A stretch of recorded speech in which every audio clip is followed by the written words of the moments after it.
Wait, if you are paying every single bill on time, never missing a due date, doing everything you believe is financially responsible, and your credit score is still going down, then something is wrong, and not with your effort, but with your understanding of how the system actually works in the United States. Because the truth is simple but frustrating. The credit system does not reward you just for being disciplined, it evaluates you based on timing, behavior patterns, and risk signals that most people don't even know exist. And that is exactly why millions of people across America feel confused when they see their score drop without any late payments. And if that has ever happened to you, then you are not alone. And more importantly, you are not crazy. You are just missing the hidden rules of the game that lenders and credit bureaus follow behind the scenes. So before you panic or assume something is broken, you need to understand one powerful idea. Your credit score is not a reflection of effort. It is a reflection of how your financial behavior looks at specific moments in time, especially when your data is reported. And this is where most people lose the game without realizing it, because they focus only on paying bills on time, but ignore when balances are reported, how much of their limit they are using, how often they apply for credit, and how their profile appears to lenders from a risk perspective. So let's break this down step by step. And by the end of this, you will understand exactly why your credit score can drop even when you are doing everything right on the surface. And more importantly, how to fix it and take control of your score like someone who actually understands the system instead of fighting against it blindly. Now imagine this. You are using your credit card normally throughout the month. You buy groceries, you pay for gas, maybe you book something online, and over time your balance builds up. Nothing unusual, this is how credit cards are meant to be used, and you fully intend to pay it off. And you do pay it off before the due date. So from your perspective, everything is perfect. But what you don't realize is that your credit card company is not waiting for your payment to decide what to report. They are taking a snapshot of your balance at a specific moment called the statement closing date. And that snapshot is what gets sent to the credit bureaus, not your final payment after that. So if your balance was high at that moment, even if you paid it off later, your report still shows a high usage. And this is where the biggest misunderstanding happens, because people think paying on time is enough. But in reality, utilization at the time of reporting matters just as much, if not more. So if your limit is $10,000 and your balance at statement closing is $8,000, that means you are using 80% of your available credit, which is considered high-risk behavior by the scoring models. And even if you pay that full amount a few days later, the damage is already done because the system has already recorded you as someone heavily reliant on credit. And that can cause your score to drop, sometimes by a noticeable margin. And this is why you might open your credit app and feel shocked, because from your point of view, you did everything correctly. But from the system's point of view, you looked risky at the exact moment that mattered. And that difference in perspective is what creates confusion for most people. Now, here's where it gets even more interesting. The system does not just look at one card, it looks at your total credit profile. So if you have multiple cards and several of them report high balances at the same time, your overall utilization increases, and that sends an even stronger negative signal. And this can happen without you even realizing it, because different cards have different statement dates, which means multiple reporting moments throughout the month. So you might pay one card early but forget another, and that second card reports a high balance, pulling your score down. And now you're wondering why your score dropped even though you paid most of your bills. And the answer is simple. The system only sees the data at reporting time, not your intentions or your future payments. And this is why timing becomes everything. And people who understand this start playing the game differently. They don't just pay before the due date, they pay before the statement closes, sometimes even making multiple payments in a month to keep their reported balances low. And this single shift in behavior can dramatically stabilize and even increase a credit score over time.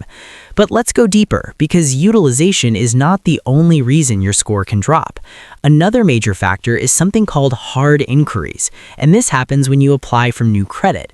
Every time you submit an application for a credit card, a loan, or even certain financing options, the lender checks your credit report, and that check is recorded as a hard inquiry. And while one inquiry might only drop your score by a few points, multiple inquiries within a short period can stack up and create a bigger impact. because to the scoring system, it looks like you are actively seeking credit, which can be interpreted as financial stress. And this is especially important in the United States, where lenders rely heavily on automated risk models. So if you applied for several cards recently, even if you were just trying to get better rewards or lower interest rates, your score might dip temporarily. And again, this happens even if you never missed a payment, because the system is not just rewarding good behavior, it is constantly evaluating risk, and frequent applications increase perceived risk. Now combine that with high utilization at reporting time, and you have a perfect storm for a score drop, even though from your perspective, nothing went wrong. And this is why understanding the system at a deeper level is so important, because once you see how these factors interact, you stop blaming yourself and start adjusting your strategy. And that is exactly what separates people who struggle with their credit from those who control it. Because the truth is, the system is not broken, it's just not obvious. And once you learn the hidden rules, you can use them to your advantage instead of getting surprised every time your score moves in a direction you didn't expect. And once you start understanding these hidden rules, everything begins to make sense, because what feels unfair at first is actually just a system reacting to signals, not intentions. And one of the biggest signals that most people completely ignore is something called the statement closing cycle, which quietly controls your entire credit profile by lenders. And this is where another critical mistake happens, because most people only focus on the due date. They wait until the last few days, make a payment, feel responsible, and move on. But the system already made its judgment before that payment was even processed, because the reporting already happened. And that is why two people can have the same income, the same cards, the same limits, and even the same payment behavior, but completely different credit scores, simply because one understands timing and the other does not. And this is the difference between playing the game blindly and playing it strategically. Now, imagine you have 3 credit cards, each with different statement dates. One closes on the 10th, another on the 18th, and the third on the 25th. If you're using all 3 regularly and not tracking these dates, it becomes very easy for at least one card to report a high balance, and that single high report can pull your entire score down, even if the other 2 cards are perfectly managed. And this is why advanced users track every statement date like a calendar event, because they know each reporting moment is like a snapshot being sent to the credit bureaus, and every snapshot builds your financial identity over time. Now let's take this even further, because there is another layer most people never think about, and that is total versus individual utilization. Meaning not only does the system look at your overall usage across all cards, but it also looks at how much you are using on each individual card. So even if your total utilization is low, let's say 20% overall, but one card is maxed out at 90%, that single card can still negatively impact your score, because it signals risk on that specific account. And this is where people get confused again, because they think my total usage is low, I should be fine. But the scoring model is more detailed than that. It evaluates patterns, not just totals. And this is why balanced distribution matters. Spreading usage evenly and keeping each card under control is just as important as keeping your total usage low. And once you understand this, you start managing your cards differently. You stop relying heavily on one card, and instead, you rotate usage in a way that keeps every account looking healthy. Now, let's talk about another silent factor that can drop your score without warning, and that is credit limit changes, something that feels positive on the surface but can actually backfire depending on how it happens. For example, if your credit limit is reduced by the issuer, which can happen due to inactivity or changes in your profile, your utilization instantly increases even if your spending stays the same, because now you are using a higher percentage of a smaller limit, and that alone can cause your score to drop. And the worst part is many people don't even notice this right away. They just see their score go down and assume something else went wrong, but in reality, the math changed behind the scenes.